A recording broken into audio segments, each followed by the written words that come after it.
This is awesome. Oh, Clark, hey. Good to see you among the living, man. Check it out. It's the latest talent mix. Thanks, Pete. Good to see you all among the living. Hello, everybody, and welcome to the Season 5, Episode 1st edition of the Talent Mix ever. This is a Smallville recap podcast. I am one of your hosts, Brian, here as always with the other host, who happens to be my pal, Zach. Zach, I don't have a good question to open this. Season 5, how you feeling? I feel great. I think I like this episode maybe more than you do. I don't know. We haven't really gotten into it, and we'll do that tonight. Yeah, I think you're correct overall. I have little ill will for this episode. I always want more. I'm greedy. But like, this was okay. We're setting up some pieces. We're halfway done, or are we halfway done when we finish this season? When we finish, we're halfway done. When we finish the season, we are halfway done with Smallville. Wow, crazy. So this week we watched Arrival. It's the first episode in the 5th season of Smallville, and it's the 89th episode overall. It aired September 29th, 2005. I'm still in high school. This would be my second school year out of high school. Got it. I believe I wasn't senior. In school. Got it. Right. So this season I am not watching. I didn't watch last season either. But I do tune in for the 100th episode because it is heavily advertised for a big moment. And we will talk about that when we get there. Well, I remember dreading that moment. Like and it's funny I remember like knowing that it would happen because that's a thing that happens. It's kind of one of the major things, and I wasn't ready for it. And I was like, I would get the DVD sets like not ready for this big thing to happen. And it's funny this time. I'm not going to spoil it, but. Well, the thing I'm not as worried about it this time. The thing you're referring to is the big thing that happens in the episode, but it's not the big thing that was advertised, which we will talk about when we get to that episode. But we are not at that episode yet. We are at episode 1, the premiere. Let's see. This was written by Todd. What's up? We get before the episode starts, we get the WB guy. The season premiere of Smallville. I was so delighted to hear that guy's voice. I'm so glad it's like committed to the film of the episode. Yes, that will be there forever. And that recap, the little recap they do, they really make that finale look like it was breakneck pace the whole time. They really just action-packed. God, I didn't even think of that. It'll be funny. It'll be funny to inevitably show this episode somehow to my child. I don't know how many kids I'm going to have. But and just be like, yeah, that was the guy. That was the guy from the WB's voice. And he said that thing. And then just being like, we don't care. I think this is important to me. You don't even have to show them the episode. You can just play a YouTube clip of that guy doing a commercial. That's true. But I could get them into Smallville. And that's I doubt it. I don't think that's going to happen, but you just got to indoctrinate them early, Brian. There you go. There you go. This episode was written by Todd Slavkin and Darren Swimmer. It was directed by James Marshall.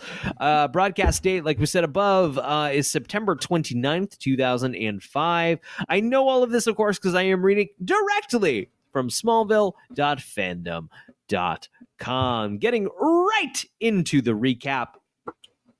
Clark throws the newly formed Crystal of Knowledge into the snow, creating the Fortress of Solitude. Here it is.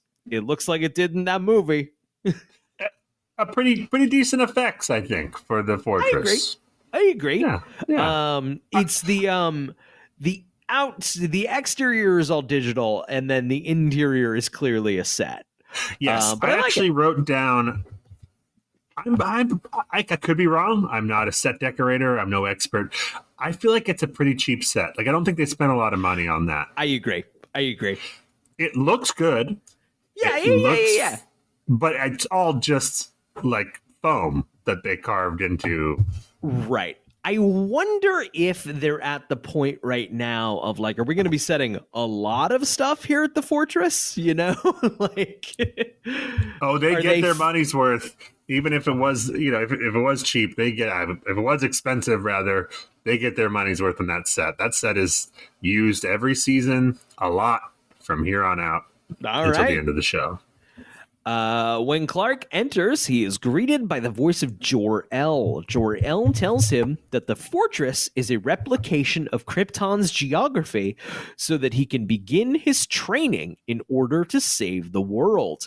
Jor-El here specifically refers to it as the Fortress of Solitude, which for some reason clanged to me as silly. I don't know why it seemed silly here when it doesn't seem silly in Superman the movie when Marlon Brando half-asses like says it.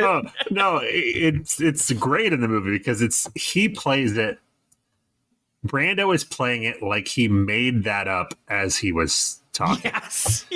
He says, "Here in your Fortress of Solitude, like." I'm making what should we call this place? It's a fortress, and it's for you to be alone in. So, but Terrence Stamp is like, this is what it's called, right? It's like from the comic book, right? Exactly, yeah. I'm glad you agree. I didn't know if that was fair. I did. Oh no, I flagged that too. I was like, okay, because in this show. We do a lot of not calling things the things they're called in the comic book right away. Right. Like kryptonite and, so it was funny to just have them right off the bat be like, no, fuck you. It's the Fortress of Solitude. It's the thing. It's the thing you've probably heard, but like maybe you didn't see that old movie. So we did skip over the opening credits. No, sorry. So, however, Chloe was also transported to the Arctic and followed Clark into the fortress. As she comes near the simulation Clark is in, a localized blizzard attacks her. Unable to withstand the extreme cold, she calls for Clark's help and she collapses. Now we get the new intro. I thought the new intro was just the reveal of the fortress, but I could be wrong. Anyway, I could also be wrong. Either way, the new intro is fire, Brian. Fucking great fantastic. Intro. I think it's notable they don't hugely iterate on it. No. Again, because it's good. It is such leaps and bounds better than the the one we've been using up until now. It gets me hyped for Smallville. Hell yeah, I'm gonna watch Smallville. I have love for the other intro, but it's super cheesy. Like it was dated in season 2. You know what I mean? Like it was dated real quick. They've replaced in the classic, like kind of the cast looks to camera title card. It was sort of like fuzzed out scenes of them in the show. This has very specifically shot for the intro kind of like 360 rotate smolder to camera, and it works. And they all look fucking great. Best they've ever looked. The best part is Tom Welling in that he's not styled to look like Clark. He's just styled to look like good looking Tom Welling. He's just styled to be hot. Yeah. I think everyone is. I don't think anyone's like as their character. They're just like good-looking people, right? And like the fan is going. Oh yeah, hard. You can't tell on Lex, but but it's so, and it's such a dramatic, on Tom specifically, it's such a like a dramatic like 360 boom, the frames increase and then slow down as you get to his smoldering face. And they'll use that spin for the rest of the show. He won't do another one. And but no one in this will do another one. It's so good. Erica Durance, now a member of the main cast, and well-deserved. Above before Allison Mack. Yeah, wow. Allison Mack will shift a couple of times over the years. I believe she'll be number 2 soon, I think. Well deserved. I'm sure. Obviously, that promotion was very exciting. And I think she's an important part of the show moving forward. John Schneider's is kind of funny. It's kind of quick. I don't know how long he'll be in that one. Wink, wink, nudge, nudge. But any other? When this episode aired, initially, Kristen Cruick's name was spelled wrong. How does that happen? Her name was spelled E-N. It was in this Kristen with an E-N. It was I-N in that initial. That's rough. The wiki has a screenshot of it being spelled incorrectly, though it's certain, I believe, was fixed. Or no, sorry, she spells it with the I. It first aired with the E-N. Which rough. You know what is funny. I'm sure someone got in trouble for that, but hopefully not that much trouble. It was probably a semi-expensive fix. I remember Joss Whedon talks about one thing there's a character in the pilot for Buffy the Vampire Slayer who is introduced in the pilot as like a part of the friend group, and then he's killed, and that's supposed to be like a surprise. And Joss Whedon wanted to include him in the intro song as like a misdirect, and like they were just like, this show's real cheap, we do not have the money for that. Right. Yeah, I didn't realize those opening credit sequences are expensive, which is why they don't do them anymore. I miss them. I miss them. I think too. Part of me thinks also, my wife and I talk about this kind of frequently, I'm kind of tired of this idea of like optimizing our consumption of entertainment, you know? Right, yeah. Of like, we were, not to throw my father-in-law under the bus, but we watch SNL every week. We were down in Virginia, and we would just watch whatever the latest SNL was. And my father-in-law, trying to be helpful, like picked up the remote to fast forward through the intro for us. And we were like, what are you doing? What are you doing? Like,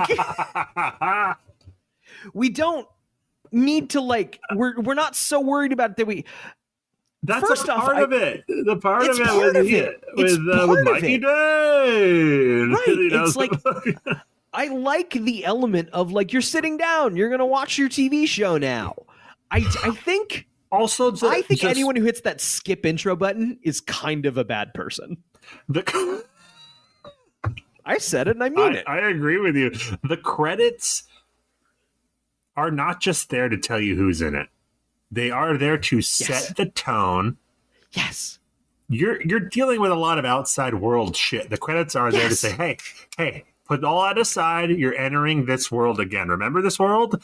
And then you hear the song and you go, yes. Okay, I remember this. It's time for another adventure with our friends in Smallville. Yes. Look, they're all so pretty. Remember how pretty they are. Who was the first show to really do that? Was that like... I have no idea. Lost did it, but there it worked. It made sense. Yeah, it was like got that. Rid of it. Yeah. It was that like the Lost just drifting in the darkness. Right. That really worked. It did. But yeah, I don't know, something about it like became more prestige to not do it. But I like it in movies too. I like when movies have a big formal opening credit sequence. once again, kind of similarly, like you've gotten through your previews. They jammed 3 Honda commercials somewhere in between there. And then you get some fancy graphics, some music to kind of set the mood. Like, hey, we're going to watch a movie. Stop trying to fucking skip past that shit. I feel like HBO still does credits for most of their shows. Game of Thrones had a fucking long one. It did. But they give you the option to skip it. No skipping. No skipping. And you know, some people will go on to argue like, oh, I watched it the first time in a viewing session, and then if I'm binging a bunch of episodes, then I'll skip the intro. And like, don't get me wrong, you do you're allowed to do whatever the fuck you want, enjoy watching TV however you want. You're fucking wrong. You're a bad garbage person who lives in a garbage can. You are Oscar the fucking Grouch. That's who you are. The more infuriating one to me is, and we both worship at the altar of Tubi. How dare I say something wrong about Tubi, but I have to. If you're watching a movie on Tubi, they give you an option to skip the opening credits of a movie. How fucking no. I get mad at auto playing next movie, and I understand Tubi's whole thing is like, nope, keep those ads rolling. Like, right, that's all the streamers do that and play next movie, which I hate. Right. That's because not it's exclusive. Like the credits are part of the movie. Credits. Yeah, the movie doesn't just end with a black screen. The credits take you out, much like the intro takes you into the world. The credits let you go out of the world gradually. It's once again, I'm not optimizing my fucking entertainment. Like, I want to think about the movie I just watched for a minute before you fucking shove the next one. Deep diving underwater, you can't just go right back to the surface. Right. It's a process. Right. God fucking damn. I feel so passionately about this. Oh, I do too. Almost as much as I do about aspect ratios. There's a way to watch these things, man. There's a way to fucking watch these things. All right, back to Smallville. Jor-El insists that Clark must continue his training, but Clark refuses to let Chloe die. He makes a deal with Jor-El. He is allowed to save Chloe, but he must return before the sun sets or there will be grave consequences. We're kind of doing a Luke on Dagobah thing here. Hey, Jor-El, you remember like when you didn't explain what your fucking deal was and then the meteors came and it was kind of like, well, where the fuck did all this come from? And now you're just doing it. Clark at no point is like, hey, why can't you hang the fuck on? Yes. I wanted to say, excuse me for clearing my throat into the microphone. Jor-El is such a prick, man. What a fucking prick he is here. He sets this arbitrary, like, the sundown. First of all, sundown where? Eastern, yeah. Yeah, you're in Antarctica or whatever the fuck. Does the sun even go down right now? Yeah. Right, he might Clark's need a couple of months. Jor-El's like, you need to be here to learn training so you can defeat these evil people who are coming. Clark leaves. He's like, all right, you have until sundown. Clark leaves, defeats the evil people. Yeah. And then the sun goes down. He takes his powers away, spoiler alert, 2 seconds after the sun goes down. Just like the most, like, you missed your fucking... If Clark super sped back to the fortress 5 minutes after the sun went down, Jor-El's going to be like, well, sorry. Nope, you've been... What a prick. What a prick. He really is a prick in this show. He really is a prick. Yeah. We're not Jor-El fans here.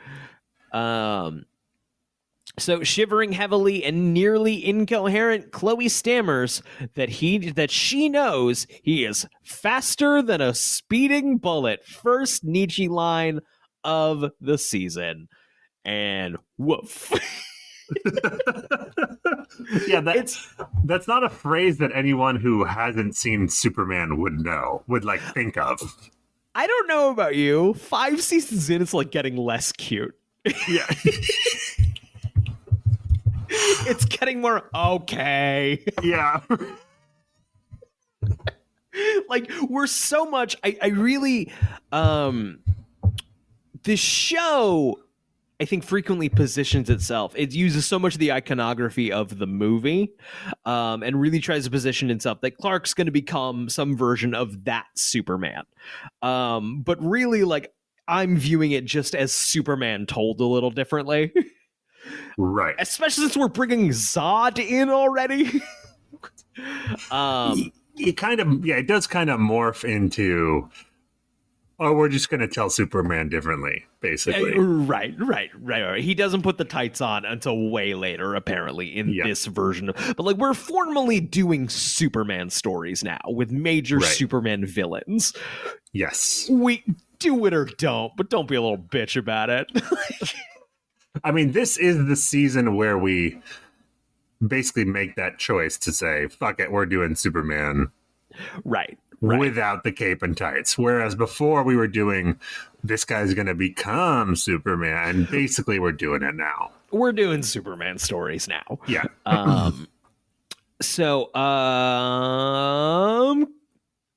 Okay, Chloe stammers she knows he is faster than a speeding bullet, but asks him if he'll take her with him this time.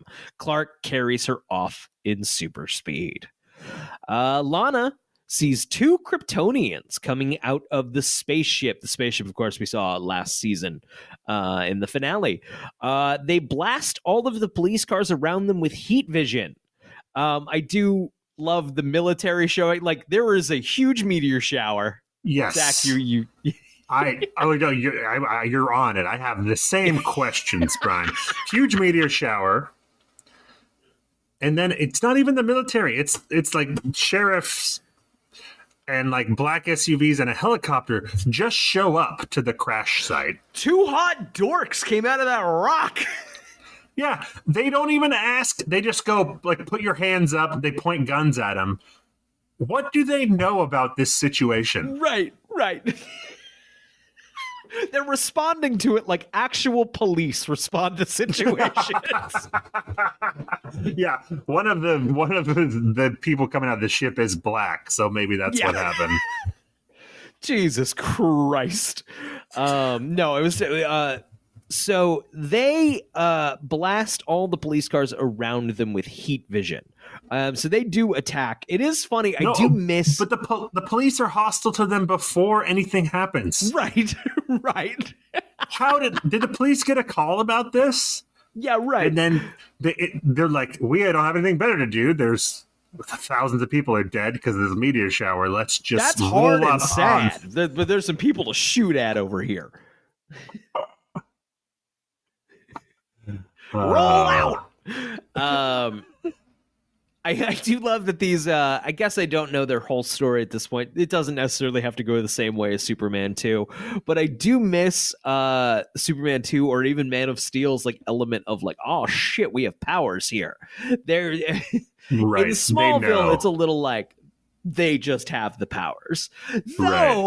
Though I suppose Jor-El had come to Earth previously. I believe this Krypton and Earth has been a little more of a interaction than mean, someone put the stones there, not to invoke the stones. And so we have we don't have a swear jar. We have a stones jar. From this point forward, anytime anyone brings up the stones, should we just put it in the vault with Doctor Strange? I'm worried if I open the vault, Doctor Strange will come out. Okay, yeah, all right. We'll just put it in a jar for now. I'm going to put it next to it, and when we're off mic, I'm going to put it in the vault. You're right, though. It belongs in the vault. I counted 5 car destructions during that shootout with the... We do get... Yeah, that's... It's all worth it to get those car destruction and cop car destruction. Hell yeah. Yes. And a helicopter crash. We don't keep track of those, but that was nice. But still nice. We're on the board in a big way for car crashes already. Definitely. Strong showing. Lex wakes up in the cave and finds the key in the inner chamber of the caves. The That disciples. confirms that Lex had a concussion. Yes, definitely. Because there was some question about it from the wiki last time, but right. Definitely. The disciples, who are the Kryptonians, super speed into the cave and take the key from Lex, saying they are searching for Kal-El. I believe, like, they show up, and Lex, to these two people, strangers in weird, like, midriff exposing armor, Lex says, "I have it, officers." yeah. Like, don't worry, everything's fine here. So, well, did you notice that they do a zoom in on what's the lady's name? The lady Kryptonian?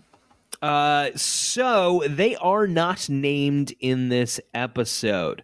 I have here what they are named, but that will not be revealed till later.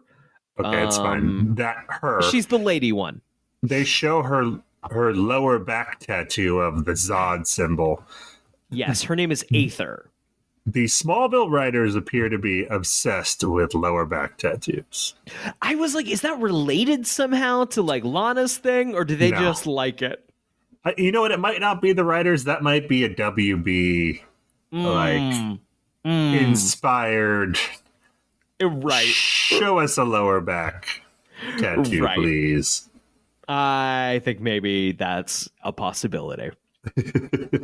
Also, did you notice that both the Kryptonians have weird eyes? Like they're wearing contacts to make their eyes green or something? I think I did. Yeah. Why? Weird. Why?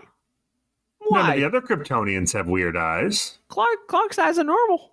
Clark's eyes are beautiful. Okay, so the Kryptonians are searching for Kal-El. When they determine that Lex, is not Kal-El... when they determine that he is not Kal-El as Lex bleeds, they leave abruptly. Speeding into town in his car, Lex almost hits Lana, who is wandering around dazed in the middle of the road. Lex, stop almost hitting people with your car. You've now made a habit of it. And like you when you hit people with your car, you put big pictures of them in secret rooms in your house. Stop it. You know he has a Lana room already, man. You know he does. We never see the Lana room in the show. That does not mean he does not have a Lana room. You should see the size of the Lana picture. It's like a whole wall.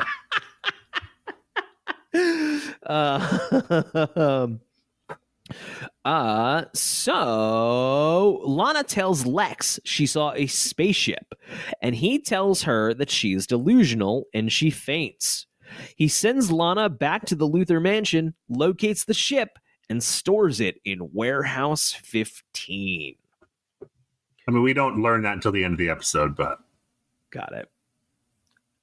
Clark takes Chloe to a hospital in the Yukon, where she reveals... It looked a lot like Smallville Medical to me. Yes. Don't you think the hospital would have some questions for Clark? Yeah, right. He shows up with like not even a winter coat on. Right. Holding this freezing also teenager. Not even a coat on. No, and it's like, what does he tell him? What is he telling him? Hospitals in this world just bad? Is it not Smallville Medical? The Yukon has a don't ask, don't tell policy in their hospitals. Yeah, right. Patients. Yeah. So Chloe reveals that she's known about his power since last year, but was waiting for him to tell her himself.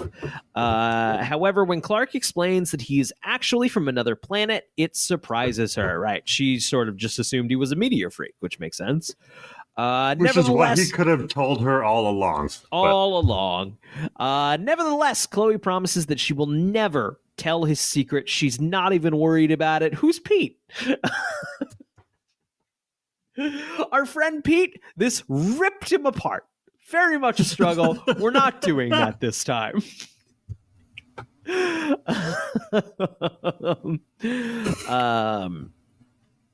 So that's a great scene, Clark. Great Chloe scene. right there. Great scene. Like the performances are spectacular. Tom Agreed. Welling is bringing it so hard, and so is Alison Mack. I'm just so excited. It makes me excited for the rest of the show, just because they're both Agreed. like really good. She has I think it's a Nietzsche line. She says, "You're more than a hero. You're a superhero." Yes. Yes. Boo. Boo. Also, I guess there's comic books because I was like, "What's a superhero?" Right. No, we have Warrior Angel, of course. Yeah. So so superheroes are established. Right. So while watching a news broadcast, Clark realizes his parents did not evacuate. Chloe says they need him more than she does, and he rushes back to Smallville to help them.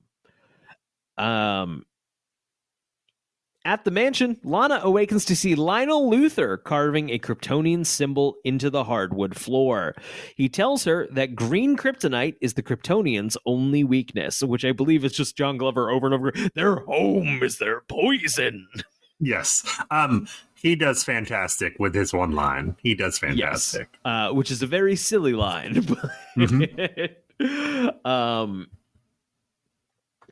Okay, so Lois goes first time appearing as a main cast member. Lois goes back to the Kent house and finds it badly damaged. She helps Jonathan locate Martha under the rubble and takes the Kents to the hospital. Somewhere in this house is Jason Teague's rotting corpse, but it is never mentioned. He got eviscerated by that asteroid, man. Just Lana has had several notable figures in her life fucking murdered to shit by asteroids. More than the average person, I think is fair to say. I think, the authorities will be like, does she have some connection with the asteroids? Is she pulling the strings here? Yeah, right. I believe Genevieve Teague is also blamed on asteroids. Yes. Mama K, concussion. Yeah, definitely. That's our first concussion of season 5. Here we go.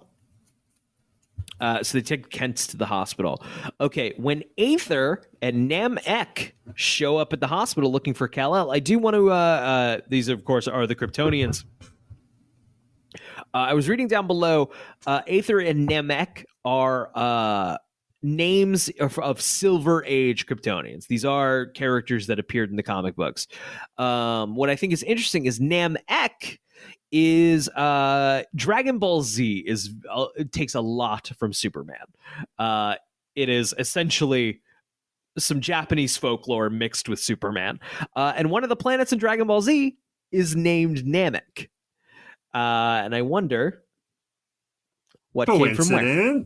Coincidence, but like I said, it is Dragon Ball Z is Superman essentially, with yellow hair. So Aether and Namek show up at the hospital looking for Kal-El. Lois confronts them, and they choke her and throw Jonathan across a room. Concussion. Yes, definitely. Lana appears and lures the Kryptonians to the mansion, saying she knows where Kal-El is.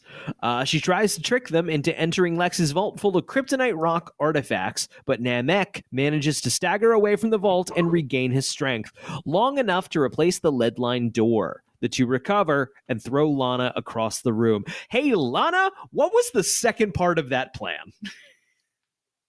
Well, first of all, why don't you just bring the kryptonite to the hospital? That would have been good. And she it works, and then she just kind of stands there and lets them crawl away and get the door. And yeah, right. There was nothing. It was just like, well, go in there, and like, oh no, we don't feel so good. And Lana's like, Durr. She gets a concussion when they throw her against the wall. Wow. Racking up the concussions. Oh, Lana had a concussion hours earlier in the helicopter crash. Your brother told us that's when you worry, when you get a concussion and another concussion in a short amount of time. Lana. Not good. Not good, dude. She's got to go to Lex's doctor. Yeah, right. I do love the scene where the alien chokes Johnny K and lifts him into the air. Erica Durance is so funny. She like walks over like, okay, let's put the nice man down. Like, so funny. Very good.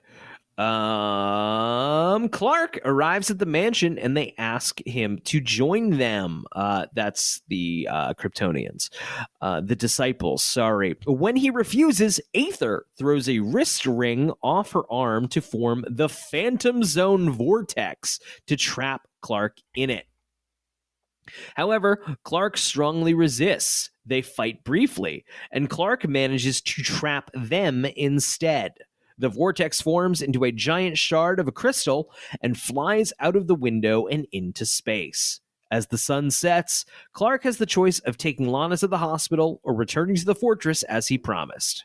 He stays with Lana, and his abilities are instantly lost. Once again, okay, I'm going to do this part first. How do Clark's fucking powers work? Because they can just turn off? I don't fucking know about that. I wrote that down. It doesn't make any sense that Jor-El can take his powers away. It don't make no sense.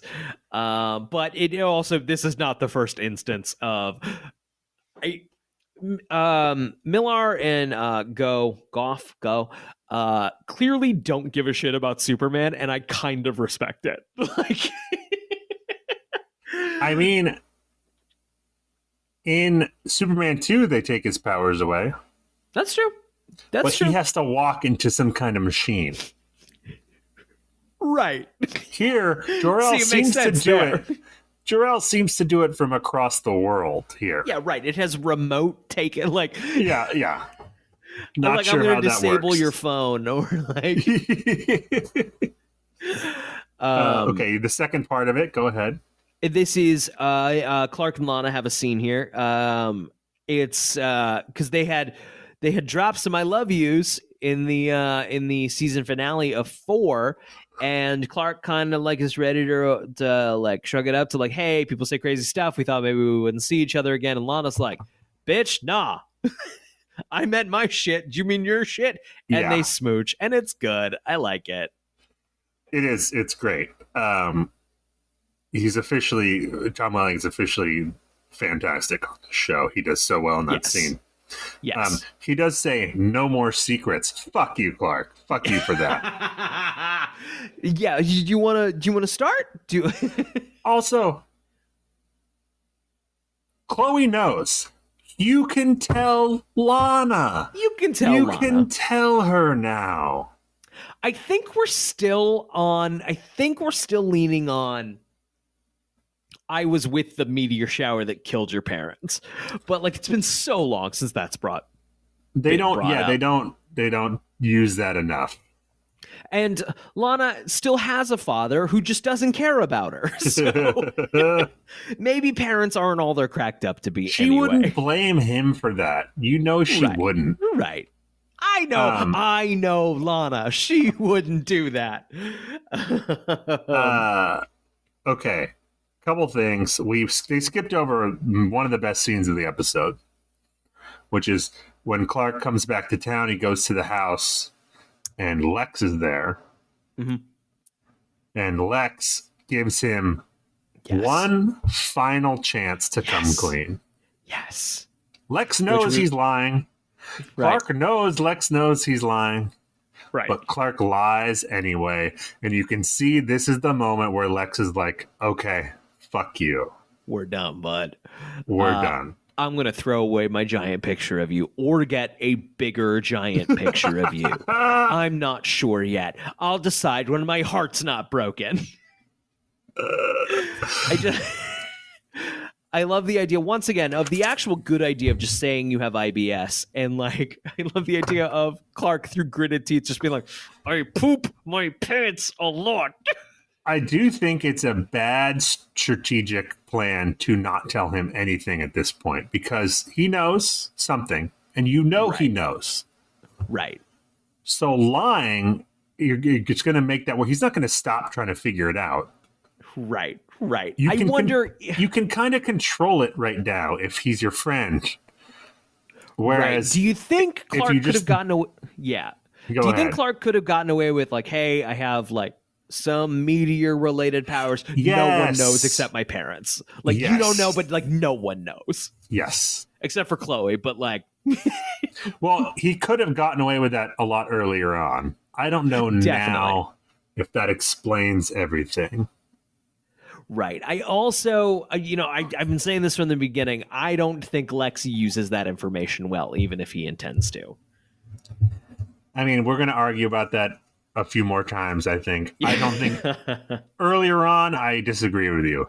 Now I think he's got a lot of ill will towards Clark now because of this secret bullshit. Yeah. And they're going to fight about it for the rest of their lives. Yes. So Lex shows... Oh, sorry. I was just going to say great Rosenbaum. Both of them are great in that. Yes. Lex shows up at the hospital in the Yukon to take Chloe back to Smallville, but also find out what happened in the caves. She first thinks it's Clark. It is Clark... The sentence here is, she first thinks it is Clark, raising Lex's suspicions. I don't quite know what they're getting at there. So Lex walks into her hospital room and she's like, Clark? And then it's Lex. And Lex is like, no, why would Clark be here? Right, got it. And why would you be here? Rosenbaum is really good playing the mustache twirly like. Yeah. He's good. He's good at this. Clark goes to visit Lana in the hospital. She's reading a newspaper article detailing the accidental deaths, in quotation, of Jason Teague and his mother. And I believe this is the last they'll ever be mentioned again. Attaches a note from Lex stating that she owes him. Weird. Clark asks her if she meant... Oh, got it. Here's the scene.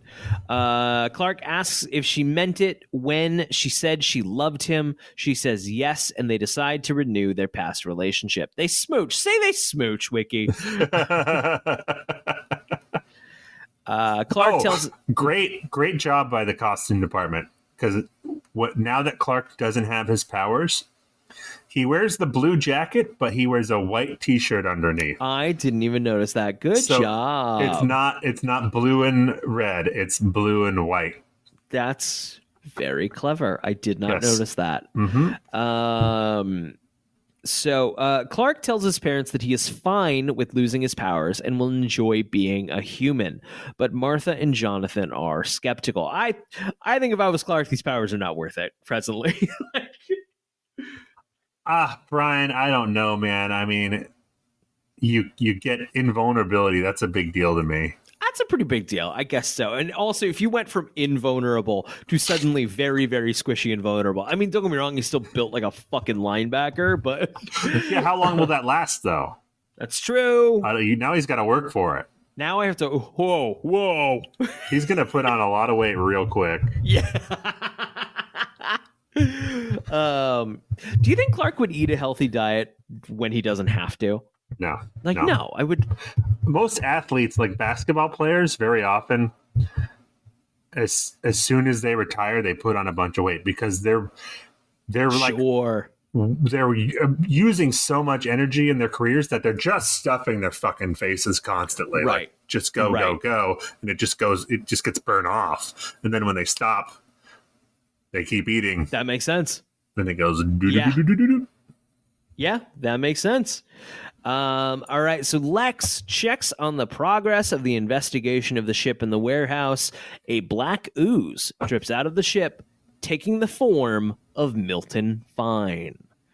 Brainiac. Say Brainiac. Say Brainiac. Brainiac, of course, is played by James Marsters, who very famously played Spike on Buffy, which is one of my favorite shows. And Angel, don't forget Angel. And Angel. Isn't he on Angel? He is he's in season 5. He shows up a couple of times, but he shows up in season 5 of Angel. It's fun fact about Buffy is he was a villain of the week. and it hit big, and the WB was like, make more Spike happen. And then and then he was a big hit on the show. And then including in Buffy Wraps Up, right? Angel is not doing great. And I love Angel. I love Angel as much as I love Buffy. I consider them one thing. But Angel season 4 isn't doing so hot. The WB agrees to renew Angel for a 5th season if they bring Spike. Spike is the specific condition. Put Spike on Angel, you can have a 5th season of Angel. Joss Whedon never really felt like he knew what to do with Spike. And was never a huge fan of that, like being mandated to have a character in there because it was popular. And James Marsters, don't get me wrong, he has his own weird, messy shit. Maybe not the dopest of guys. Little weird to his underage co-star, I believe is the story on Buffy. Wrote a song about her that is hyper weird. We'll talk more about it when James Marsters is on the show more. Wrote a song about how tempting an underage co-star was. Yeah. No. Yep. Wait, a specific one? Michelle Trachtenberg. Yeah. No, but he like calls her out in the song? And not in the song, but it's like, it's about her. Oh. It's weird and bad. It's weird and Michelle bad. Trachtenberg. Yep. But isn't that Harriet the Spy? Yes. But she would also be on Buffy. No, I know, but she was in Harriet the Spy. Yep. No, James Marsters not very cash money, I think, and it's one of those things that's been kind of like swept under the rug. Every now and again, James Marsters appears on a podcast and everyone's like, hey, love that guy. I don't know. That song's fucking creepy. Why is he writing songs at all? Why are you doing that? Man. Stop. Don't do Order of crimes. Writing songs about underage Michelle Trachtenberg. Writing songs at all. Yeah. No. Oh, featured song this episode. It is Precious by Depeche Mode. I think it's Depeche Mode's a fun bit. It is, but it was a weird pick for the moment, I thought. Agreed. It was a weird thing to be sitting there on my couch like, is this Depeche Mode? Yeah. like I'm glad Depeche Mode is here, don't get me wrong, but also, strange. I did have just a couple spare notes here. During that scene with Clark, Lex does accuse him of being less than honest. Yep, there it is. I flagged that. Which, by the way, fuck you, Lex. You're also less than honest a lot of the time, too. And then I understand the reason, but it's so stupid. At the end, when we go to the LuthorCorp plant, it's just like some generic industrial building, and then we go inside into the hallway, and then there's a sign on the ceiling that says LuthorCorp, and then there's a door, and there's 2 guards standing on the outside of it, and then we go inside, and that's where the spaceship is. Yeah. Why is there a LuthorCorp sign inside the building above the secret room? Yeah. Like, theoretically, if you've made it this far into the building, you know where you are. Right. I didn't even think of that. That's like in Area 51 where they have the aliens. If right outside that door it says Area 51, just in case you forgot. The one with the aliens, right? Of course. Yeah. I think I have the stretch of the wiki. Okay.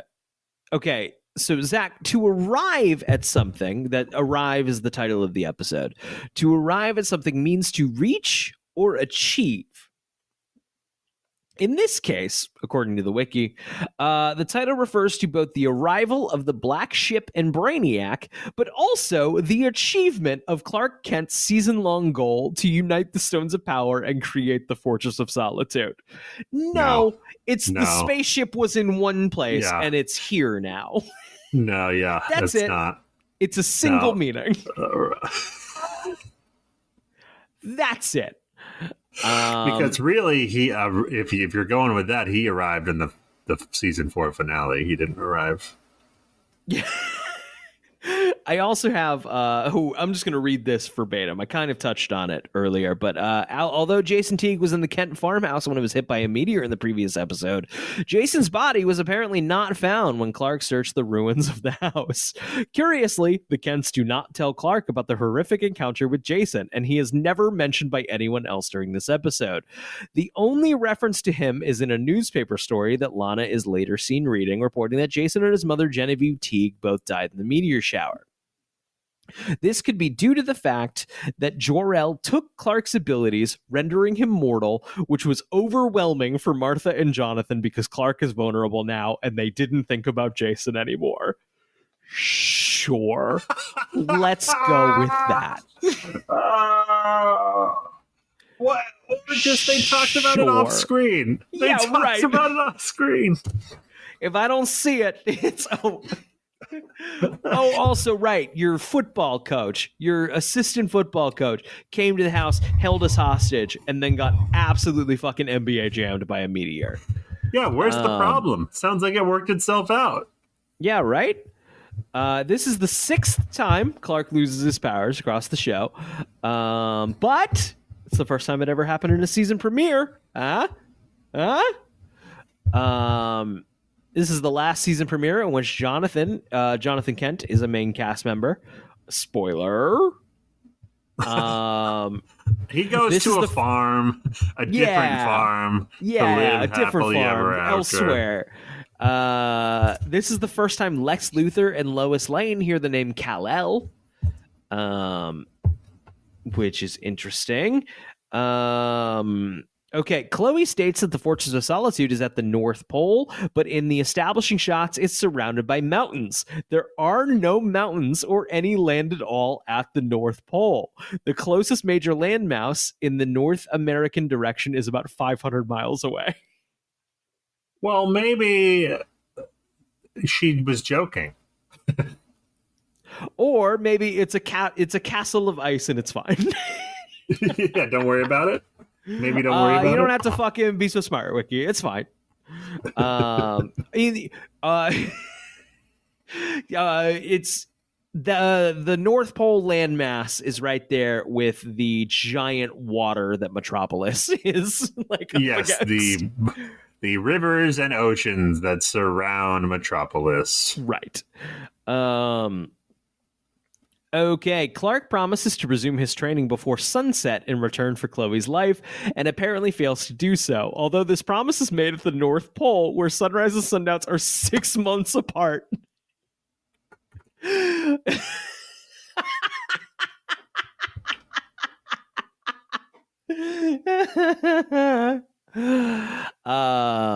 Clark could have come back and been like, you didn't specify what sundown meant. Right, sorry, gotcha. I'm 5 minutes late after saving the world. Yeah, I guess it's not that important, right? Yeah. Right. Just a minute late. All right, planet's fucked, I guess. Like, now that I took care of that, I have more time to spend doing what you want me to do, learning here. Right. Now, so maybe Zod. Don't be a prick. Zod is ultimately what they're implying is the issue here, and you have to learn how to fight Zod. So AI Jor-El is like, yo, space Hitler, like Krypton's Hitler is coming for Earth. Right. And you're a minute late, and now, oops, sorry, buddy. Yep, fuck it. Just, you don't respect my time. I don't respect your time. You get Space Hitler now. Sorry, bud. Next time, Brian. Come back to the ice castle on time. No dinner either. No dinner. We didn't talk about that scene where the two Kryptonians pull out the Phantom Zone and Clark starts to get sucked into it. He's like, his legs are in it and he's like holding on to the ground and he's slipping.